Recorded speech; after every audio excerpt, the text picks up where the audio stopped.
Chimeran threat began in Russia. The origin of the virus is unknown, but its effects were devastating and swift. In the 1930s, reports of biological experiments began leaking out of Russia. Then reports of villages destroyed overnight. Then entire cities. We feared the Russians had developed a weapon of unparalleled power. The truth was far worse. The Chimeras stayed sealed within Russia for over a decade. Then, in 1949, they launched an attack that overwhelmed all of Europe in a matter of weeks. For several months we thought England was safe.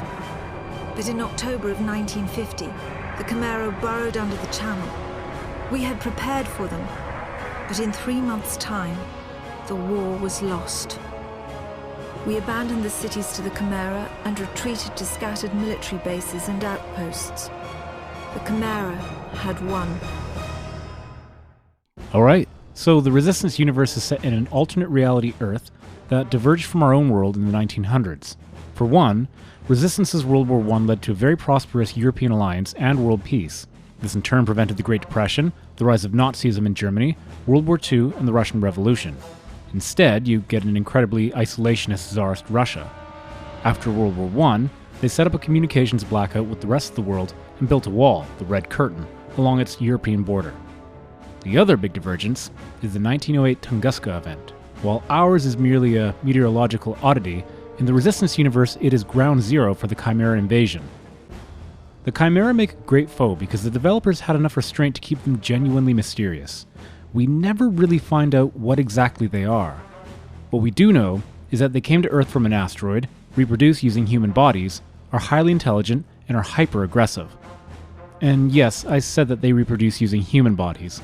Fallen Man spends a considerable amount of time detailing that process. It generally begins when the Chimera launch a spire attack. There is no defense against a spire attack.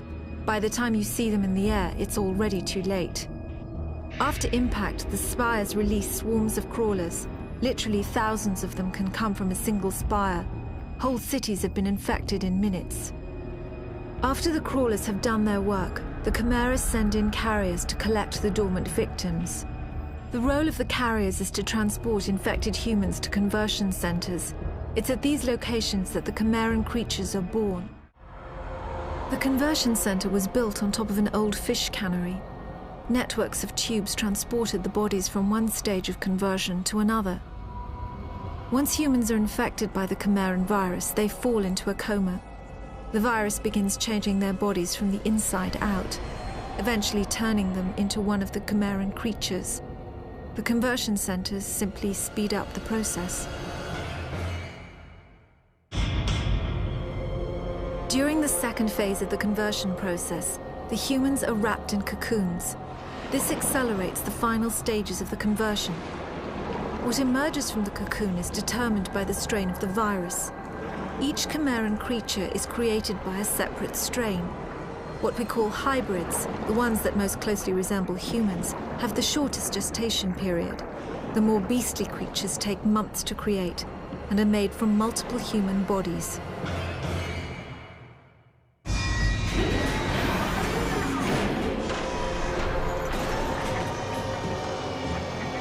The final stage of the Chimeran conversion process is known as the birthing chamber. The cocoons are opened and new Chimera are born. In the case of hybrids, a cooling apparatus is fused into their bodies. The Chimeran metabolism is roughly 12 times that of humans. This results in remarkable healing abilities, but also raises their body temperatures significantly. Without the cooling apparatus, the hybrids would overheat and die. Anyways, Resistance Fallen Man begins in 1951 when the Americans finally decide to get involved. See, when the existence of the Chimera was first confirmed, the American government decided to block all contact with the outside world. Newspapers, radio, that all became state-run propaganda. Only the people in charge knew what was really going on. As the Chimera began to spread all over the European and Asian continent, the American government began to get increasingly worried.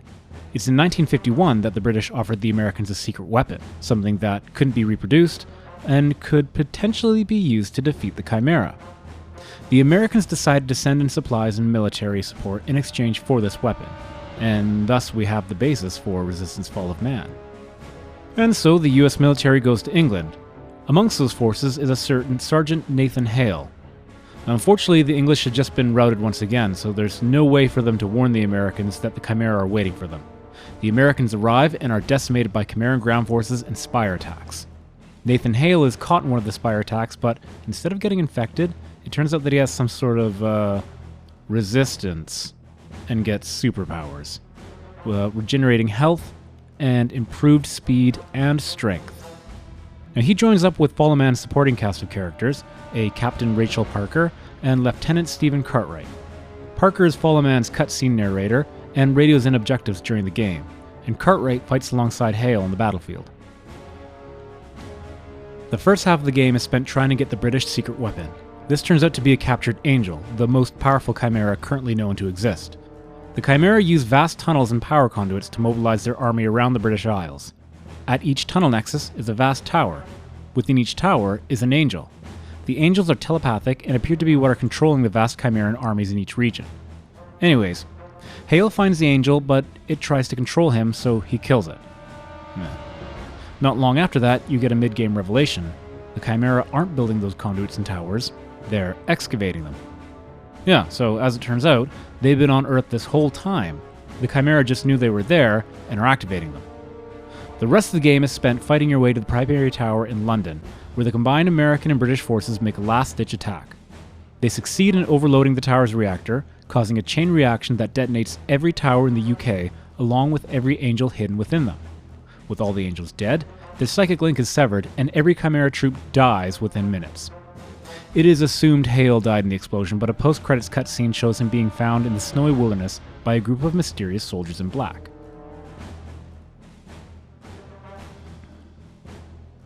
Those are SRPA soldiers, Special Research Projects Administration.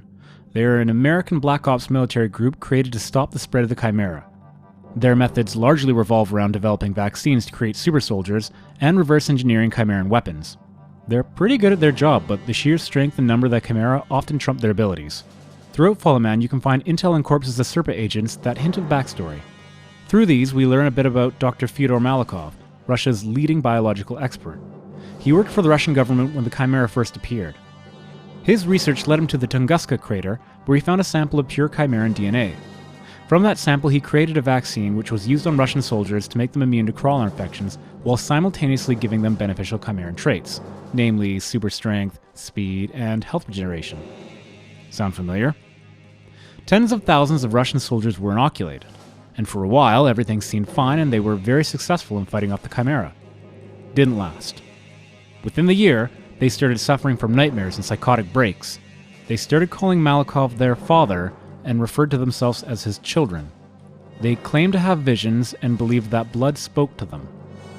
Over 90% of the inoculated soldiers went AWOL, started calling themselves the Cloven, and began attacking human and Chimera indiscriminately.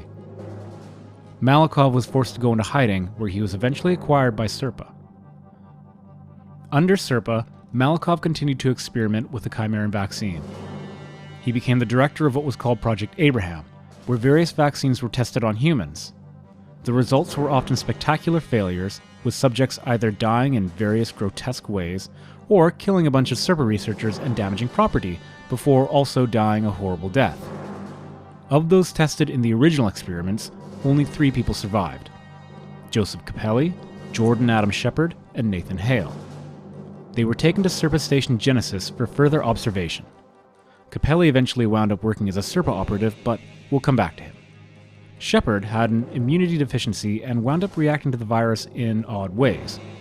Specifically, he turned into a weird human-angel hybrid, which called itself Daedalus. He was isolated for further study in a remote base in Iceland. Hale, meanwhile, had a few visions, slipped into a coma, then woke up right as rain. After a brief observation period, he was released and sent off with the American military to fight in the UK. Malikov realized that this was probably a huge mistake and sent SRPA soldiers there to retrieve Hale.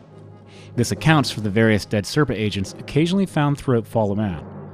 X-Ray Squad, led by SRPA Major Richard Blake, were the team that finally found him in the last cutscene. They take Hale back to Iceland, where we find ourselves in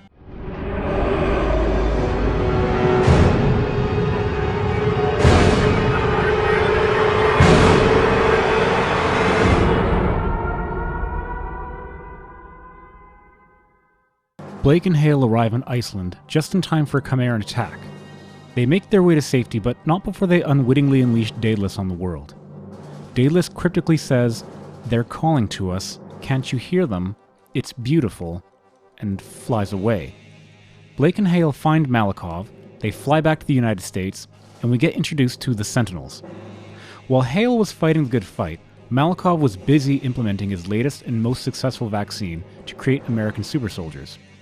The Sentinels get superhuman abilities and get to stay human as long as they keep up with regular inhibitor injections. At this point, the game then skips ahead in time. The Sentinels have been conducting black ops against the Chimera, Hale has been promoted to lieutenant, and he has also become leader of SRPA's Echo Squad. Echo Squad is made up of Sergeant Ben Warner, Specialist Aaron Hawthorne, and a Corporal Joseph Capelli. Yes, that Capelli. It's now 1953, and the Chimera have launched a full-scale invasion of the United States from both coastlines. The USA's defenses are overwhelmed. Hale and Echo escape to begin counterattacks against the Chimera. Things get pretty intense pretty fast, and before you know it, Hale is overdue for his inhibitor dosage. He winds up skipping his treatment to return to Station Genesis when he hears us under attack. He gets there, rescues Malikov, and bumps into Daedalus again. It's at this point that Malikov reveals that Hale and Shepard didn't get exactly the same vaccine that the other test subjects got. As it turns out, they were both dosed with pure Chimeran DNA, just like the Cloven. The effects on Shepard are obvious, but it's unclear what might happen to Hale if the Chimeran virus takes a hold of him. After the events of Fallen Man, it became obvious that the Angel leadership was too inefficient to combat humanity. Under Daedalus' command, the Angel caste was phased out. Instead of one Chimeran leader controlling a whole army of hybrids, there are now many Chimeran sergeants, known as Primarchs or Overseers, controlling many smaller squads of hybrids. This prevents humanity from ever having another success like they did with the Tower of London. Anyways, just like in the UK, it turns out there's a massive network of conduits and towers just beneath the planet's surface. One of those excavated towers starts powering up, so Hale and Echo Squad go there to shut it down, only to have it start right back up again. As it turns out, Daedalus has found out how to operate the towers remotely and is trying to get them to do whatever it was they were intended to do. Hale and Echo track the signal back to Daedalus' location, only to get caught in a trap. Hawthorne is ripped in half, Warner is disemboweled, and Hale gets stabbed. Capelli finds him before he bleeds out and extracts him from the tower. Hale wakes up 6 weeks later to some bad news. First, the Liberty defense perimeter has fallen. The perimeter was America's last line of defense. It was a giant fenced-off area in the middle of the continent, protected by guns big enough to knock down Chimeran battleships. Of the 83 million Americans evacuated to it, 80 million are dead. Second bit of bad news, because Hale refused his inhibitor treatments, his body has succumbed to the Chimeran virus, and he now has 3 hours to live. Silver lining, SRPA has found Daedalus' flagship, so Hale, Capelli, Blake, and X-Ray Squad go on a suicide mission to blow it all up. Hale and Capelli start searching the ship for Daedalus, while Blake and X-Ray take a nuke to the ship's reactor. Unfortunately, Blake and X-Ray are killed, and the nuke is captured. Fortunately, the Chimera take it up to Daedalus, so Hale is already there. He kills Daedalus in an incredibly dull and frustrating boss fight, unlocks his pure Chimeran ultra psychokinetic mind abilities, reactivates the nuke, and escapes with Capelli. The nuke explodes, and Capelli and Hale crash land nearby. Capelli crawls out of the wreckage to find Nathan Hale too far gone. Hale is looking up at a hole in the sky. It's a portal of some sort to another part of the universe full of dead planets. Then this happens. Can you hear them? They are calling to us. It's beautiful.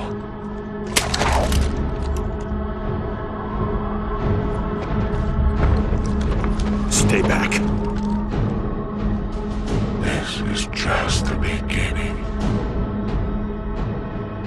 Forgive me, sir. It was an honor. Cut to black, roll credits. And here we come to Resistance 3, where Insomniac ruins the best character and starts blatantly borrowing from so many other stories that all originality starts to fade away, turning the game into one huge, expensive fan fiction. Let's start with the best character, and it's not Nathan Hale. Hale was always a dull, generic, bald, white shootman sci-fi character. He has the personality of a dead fish.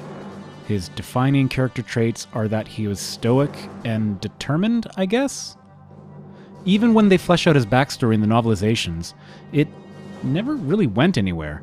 He was always an expert marksman, he was always well loved. Whenever a tragedy occurred, it was never his fault, but he always blamed himself because he had such a big heart and was such a good guy. Now, by contrast, our best character, and I use that term loosely, this game is a series populated by two-dimensional characters, Joseph Capelli seems like a genuinely complex and interesting character, especially when you see how his backstory is fleshed out. He grew up as a maladjusted kid, likely one with conduct disorder or oppositional defiance disorder, and he winds up turning into a maladjusted adult. In all honesty, probably one that has antisocial personality disorder. Seriously, he has all the symptoms. He disregards the consequences of his own actions. He disregards his personal safety and the safety of others. He is irresponsible. He is hostile. He is aggressive and is often outright violent. I'm not a video game doctor though, so... Anyways, as a youth, Capelli gets into all sorts of trouble. He eventually winds up in the US military on a moral waiver. That is to say, he failed to meet several qualifications for enlistment, but had those waived, and goes on to become an awful, awful soldier.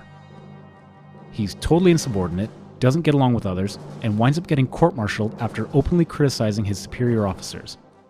He is sentenced to hard labor on the Liberty Defense Perimeter, where he winds up being arrested for assault charges shortly thereafterwards. His options are then a prison sentence or to sign up for Project Abraham. Guess which one he takes. Only, no one tells him what Project Abraham is. So suddenly you have this guy being given injections of the Chimeran vaccine. Though he ultimately survived, he very nearly killed the SRPA doctors in the process. He is only stopped when a doctor managed to strike him in the face with a crowbar. That's what gave Capelli those massive scars on his face. He did survive though, so he was made a Sentinel, where his streak of being awful at things continued. One of his first acts as a Sentinel was being cited for striking a commanding officer. Great. Anyways, he took part in a couple of SRPA operations, including one where he was the only survivor. He was found having survived for 6 weeks in a frozen Chimeran conversion center. It was believed he subsisted on Chimeran flesh during this time, which is effectively cannibalism. He refused psych evaluations afterwards and went right back into service. The next operation he took part in led to heavy casualties and the loss of his SRPA base as a direct result of his insubordination. This time he was suspended from active duty, forced to have a psych evaluation, and demoted to corporal. He was then transferred to Echo Squad at this point and tried to commit suicide. SRPA physicians found him before he could bleed out, but he attacked them when they tried to help, seriously injuring 3 people. He was detained and received further treatment, but all this happened right up to Resistance 2, where he continued to be a mistrustful, insubordinate dickhead, culminating in him mercy-killing Hale. Now, when Insomniac said Capelli would be returning as the lead of Resistance 3, I was excited. 2 games have gone by with the dullest protagonist, only to now have this emotionally unstable and damaged person take over as the lead character? Consider me intrigued. That's genuinely interesting. And yeah, having most of Capelli's character be revealed in the tie-in novels and comic books and ARPG isn't a great sign of quality storytelling, but I was willing to give it the benefit of the doubt. I mean, even if you only know Capelli from Resistance 2, where he came off as a bit of a one-note character, they all did, to be fair, even then, a violent dickhead makes for a more compelling lead character than infallible stoic shoot-man guy. Here we have a genuinely tortured human being, a man with issues that need working out, having to take on the threat of the Chimeran invasion. The possibilities of this character going through the Resistance universe in a game of his own? Well, you did it, Insomniac. You got my vote. I'm in. Only, they messed it up. They dropped the ball. They ruined Capelli and released a technically competent, but surprisingly unoriginal game.